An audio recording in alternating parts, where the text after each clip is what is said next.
Hey Granny Gardeners! I'm going to do a quick video on how you can tell when you should transplant your seedlings and when they should go in the ground. Cindy, please do not let Tom watch this video because it will heavily feature some really terrible artwork by me. So you're starting seeds. I'm going to show you some examples of different sizes of seed starting trays that I use. Like we've talked about in other videos and in links that you've shared, you can start seeds in everything, so totally fine if you're not using these, but just to give you an idea of size. If I'm mass starting seeds, I often start with these like really tiny little seed cells. They would hold like a medium-sized grape. I also have these ones which are a little bit bigger,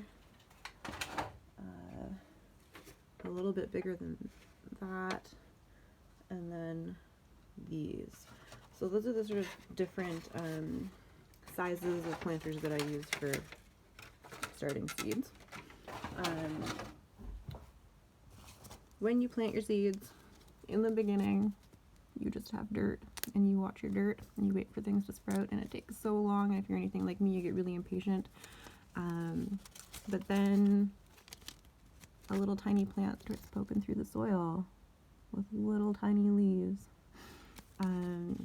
Once the little seedling starts poking through the soil, that's when you want to make sure it's got really good access to light. Before it comes up, the most important thing in my experience is warmth, but once those little leaves are out there, they need to access sunlight to photosynthesize, so once they sprout, make sure they've got lots of light. In time, they will start growing and develop little stalks, and the leaves will spread out. But if you have seedlings that look like this, where they suddenly get really long spindly stalks with little tiny leaves, that usually means that there's some kind of deficiency that they're struggling with. It might be that they need more light than they're getting. That's the most common reason. But if you end up with seedlings that look like that and they get really leggy, they're probably going to keep struggling when they become mature plants, if they even become mature plants. So if you see that start to happen, message me and let's figure out ways we can troubleshoot that. And then eventually, as time goes on, you will develop little seedlings that have a nice thick stalk. The first set of leaves are going to broaden out, and then a new little set of leaves is going to start to emerge out the top. So when I am starting seeds, usually what I do is I wait until my seedlings are getting their second set of leaves before I transplant them. That's not always practical. If you're starting in really, really tiny little cells for planting seeds, you might have to transplant them sooner than that into a bigger pot. One way you can get around that is by just starting off with a couple of seeds in a bigger pot anyway, so the roots have room to grow. That's really your call. You can transplant them really whenever you need to, as long as you're super, super, super gentle when they're really little tiny fragile things, because they will snap easily and then they're done for. Especially if you have them in seed pots and you see that their little roots are like struggling out the drainage holes in the bottom, then they definitely need to be in bigger pots, so think about transplanting them. I talked a little bit in one of my previous videos about the importance of hardening off your seedlings, so not just suddenly transitioning them from indoors to outdoors and then leaving them out.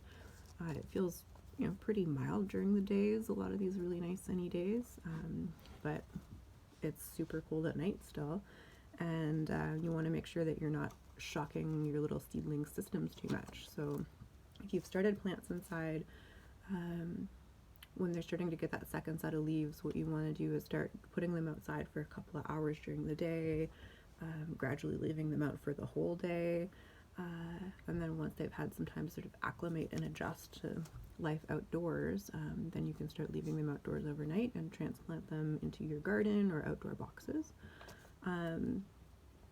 Frost dates. Frost dates are really important when you're thinking about planting your garden and when you can start putting things outside. So in our region, the last frost of the year is usually around the third week of April, and the first frost of the year is usually around the third week of October.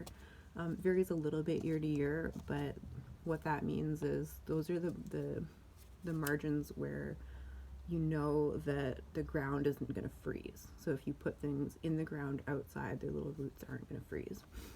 There are a handful of plants that don't care and they can be planted before the last frost date of the year, things like broad beans.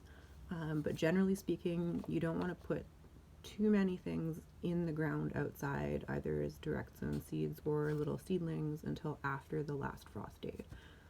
So don't rush too much to get your plants in the ground. If you have ground-based planters, it's a little more leeway if they're in raised beds that are up off the ground, because they won't be quite as cold as the actual ground.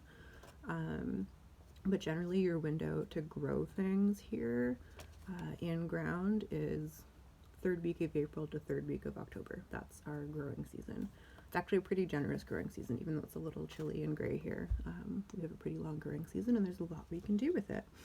So that's some really basic info on when to move your seedlings to bigger pots and when to think about putting them in the ground.